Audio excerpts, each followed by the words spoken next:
عزم استحکام کوئی آپریشن کے نام سے کوئی کیا چیز کر دی ہے. تو میں نے کہا ہمیں تو 2010 سے مار کھا رہے ہیں انہی آپریشنوں کے ہاتھ سے. دہشت گردی کے خلاف جنگ، دہشت گردی کے خلاف جنگ. کیا دہشت گردی کے خلاف جنگ یہ بین الاقوامی ایجنڈا نہیں ہے؟ اس کے اس پہلو کو ہم کیوں نظر انداز کر رہے ہیں؟ باجوہ صاحب نے مجھے کہا، میں نے باڑ لگا دیا ہے.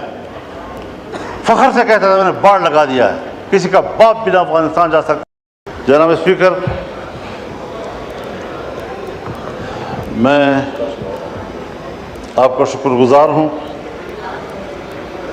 کہ آپ نے گفتگو کے لیے وقت بھی دیا اور گفتگو کا انتظار بھی کیا. مجھے کبھی یہ دعویٰ نہیں رہا کہ میں کوئی اقتصادی ماہر ہوں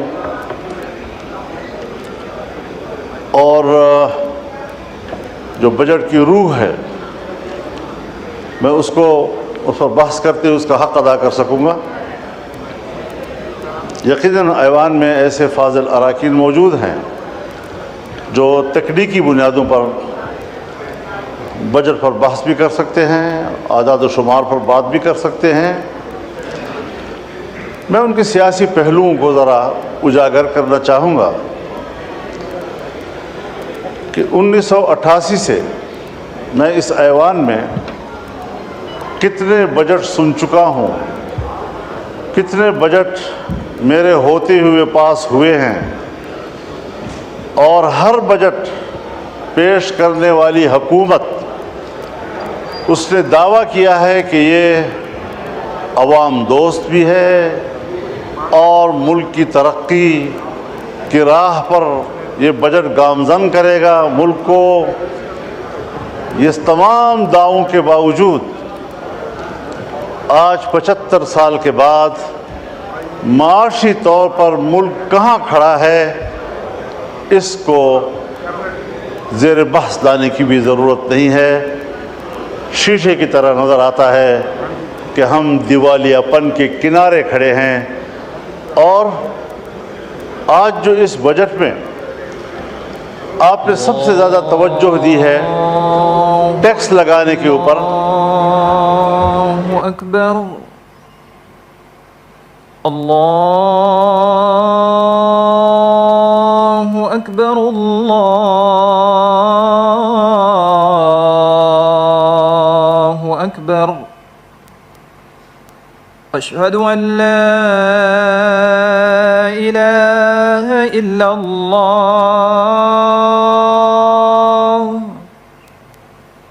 اشہد ان لا الہ الا اللہ،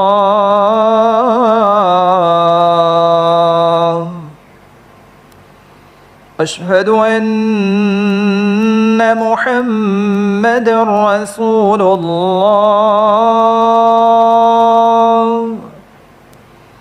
اشہد ان محمد رسول اللہ.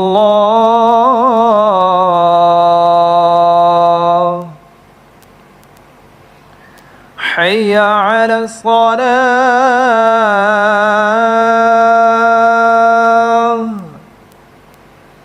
حی علی الصلاة،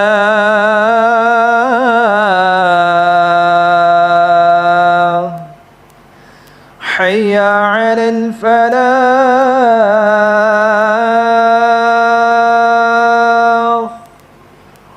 حی علی الفلاح.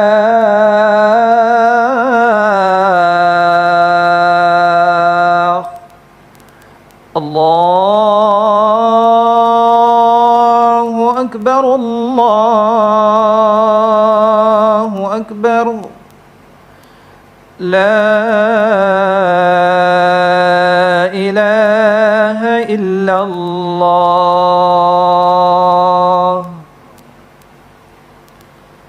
جی حضرت مولانا صاحب.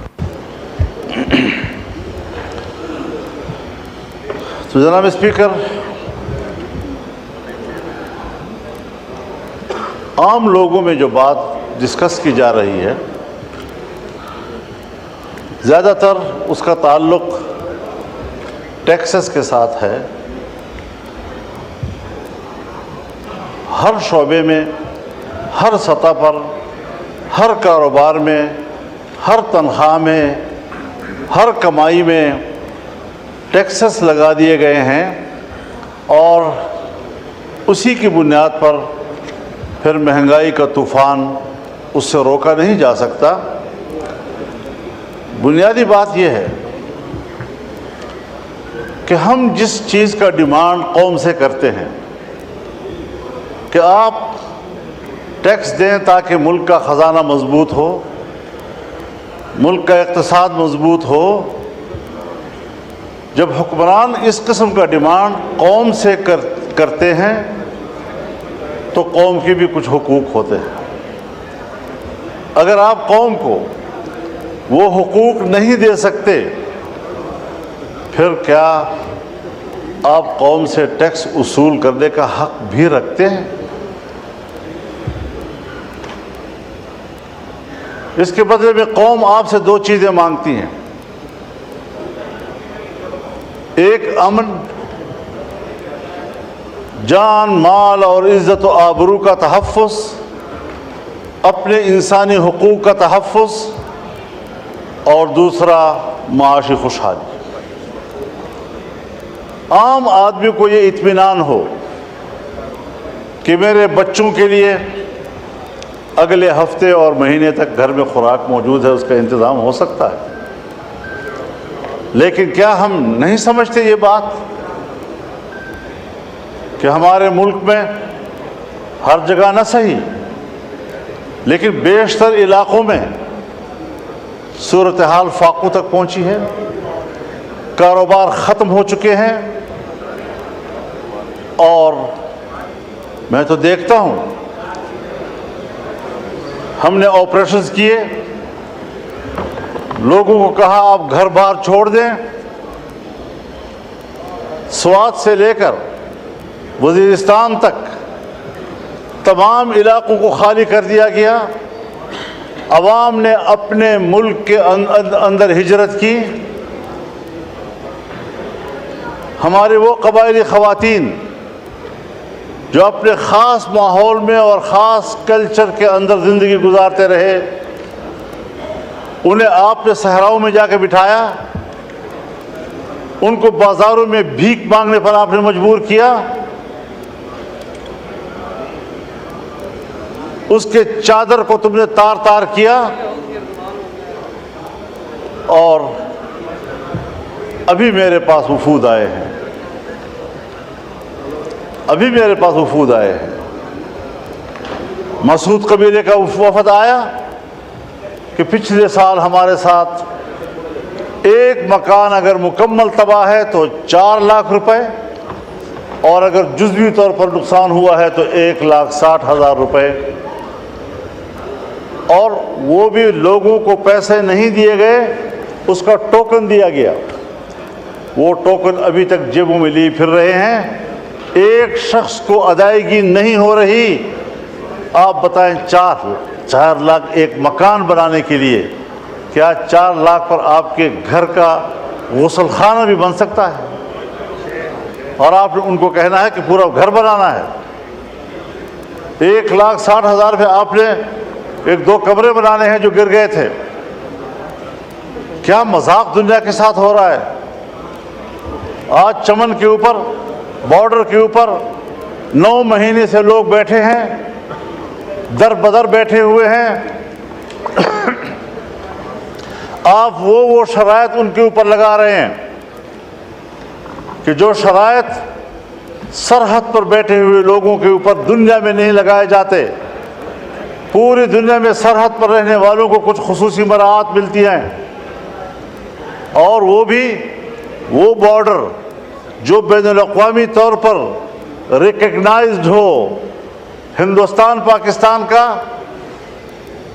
سرحد طے شدہ ہے، پاک افغان بارڈر کو میں اور آپ پاک افغان بارڈر کہہ رہے ہیں، کیا افغانستان بھی اس کو پاک افغان بارڈر کہتا ہے یا اس کو ڈیورنڈ لائن کہتا ہے؟ کیا یہ کسی سمجھوتے کی بنیاد پر ہوا تھا کہ ایک ہی آدمی کا گھر، اس کا صحن پاکستان میں ہے، قبر افغانستان میں ہے، ایک ہی گاؤں کی مسجد، اس کا محراب افغانستان میں ہے اور اس کی مقتدی جو ہے وہ پاکستان میں کھڑے ہوتے ہیں؟ چمن میں جائیں، کتنے لوگ ہیں کہ جن کے گھر پاکستان میں ہیں اور جائیدادیں افغانستان میں ہیں، زمینیں وہاں کاشت کرتے ہیں، وہاں سے مال لاتے ہیں، اپنا کمایا ہوا گھر میں لاتے ہیں۔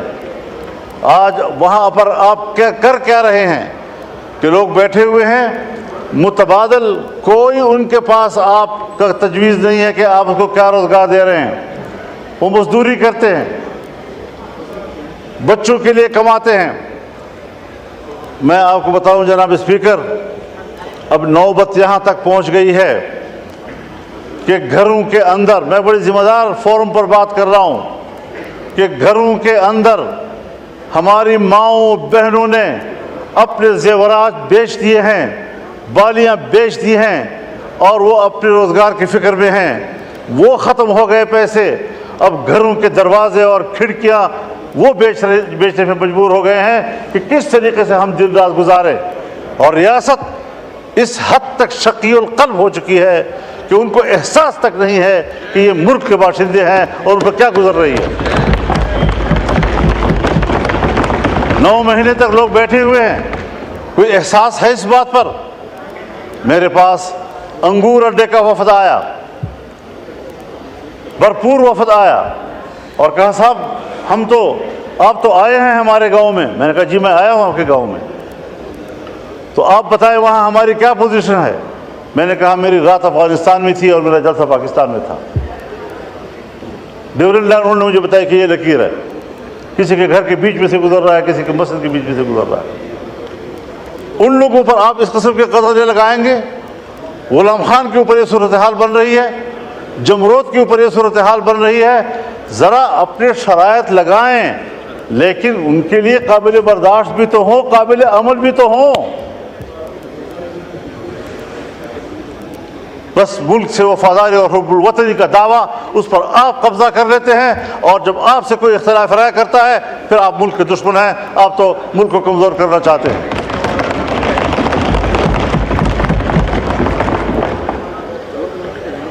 دوسری بات یہ ہے جناب اسپیکر،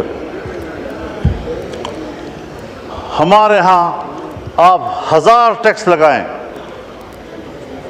میں پارلیمنٹیرین بھی ہوں، 40 سال اس سیاست کی خارزار وادی سے گزر کر آج کھڑا ہوں۔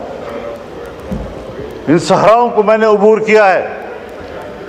آپ کے ملک کے عوام آپ کو ٹیکس نہیں دیں گے، اس لیے کہ عوام کو آپ پر اعتماد نہیں ہے۔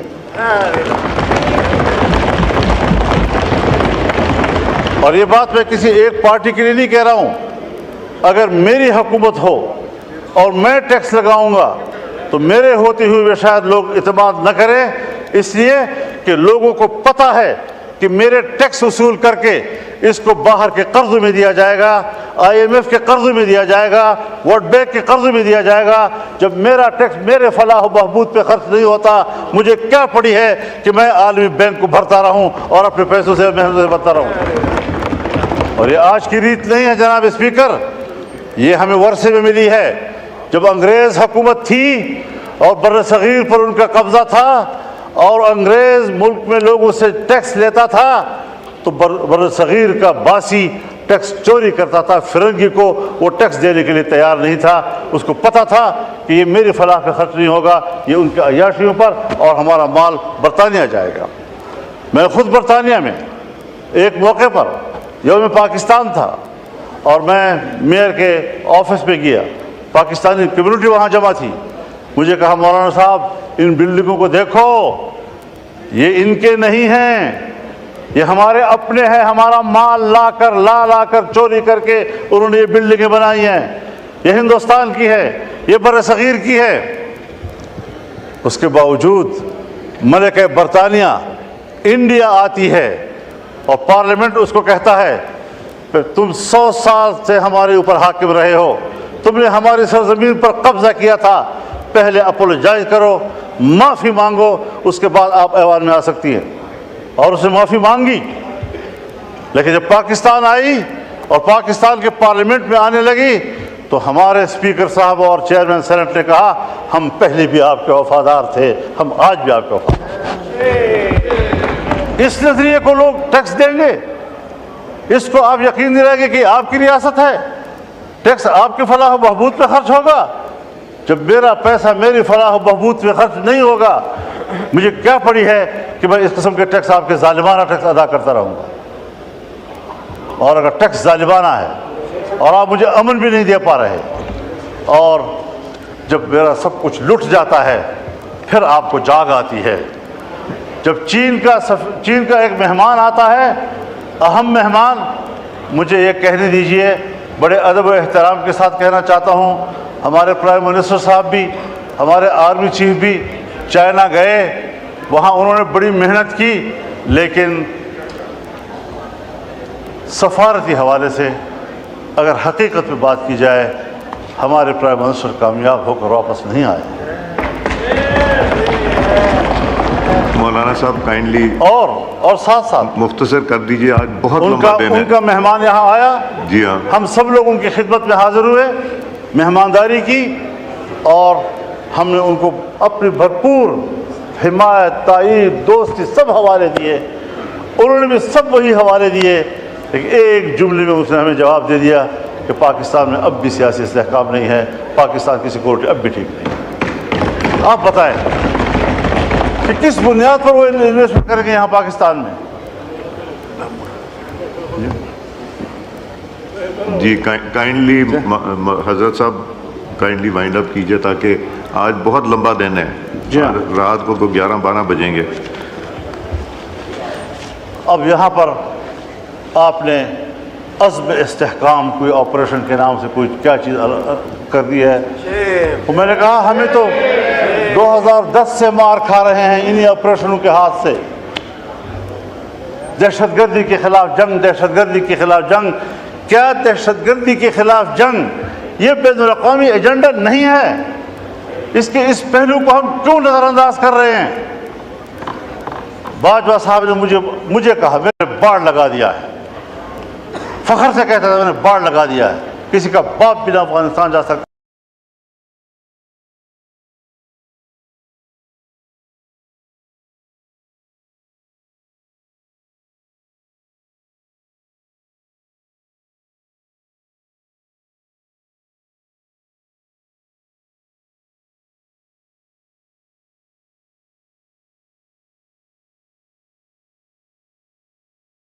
چالیس 50 ہزار اس وقت آ چکے ہیں، اور ہمارے ہاں، مجھے معاف کیجئے، بہت درد اور دکھ سے کہہ رہا ہوں، ایسا محسوس ہو رہا ہے کہ جیسے اگلے 2-4 مہینوں کے اندر ہمارے ڈیرہ اسماعیل خان، وزیرستان، دوسرا وزیرستان، لکی مروت، کرک، بنو، ان علاقوں میں امارت اسلامیہ قائم ہو جائے، اور پاکستان کی نظر نہیں آ رہی۔ مغرب ہوتی ہی تمام تھانے بند ہو جاتے ہیں اور ان کو حکم دیا گیا، یہ ہے آپ کی ریٹ۔ جی ٹھیک ہے کہاں کھڑے ہیں ہم لوگ؟ تو فکر بندی کی بات ہے حضرت۔ جی، یہ آپریشن میں نے پہلے بھی عرض کی ہے، آج بھی کہتا ہوں، یہ عزم استحکام نہیں، یہ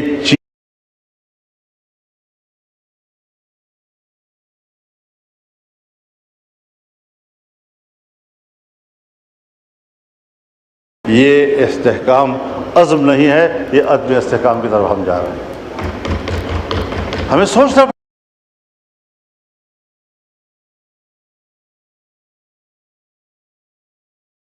آپ کے سامنے بات کر رہا ہوں کہ اس طریقے سے اگر آپ قوم کو ہانکتے رہیں گے، پاک PWD کو آپ ختم کر رہے ہیں، ہزاروں ملازمین کو آپ بے روزگار کر رہے ہیں، اتنا بڑا محکمہ جو پاکستان سے پہلے کا ہے، ان تمام محکموں کی ماں ہے، آپ نے کس سے مشورہ کیا؟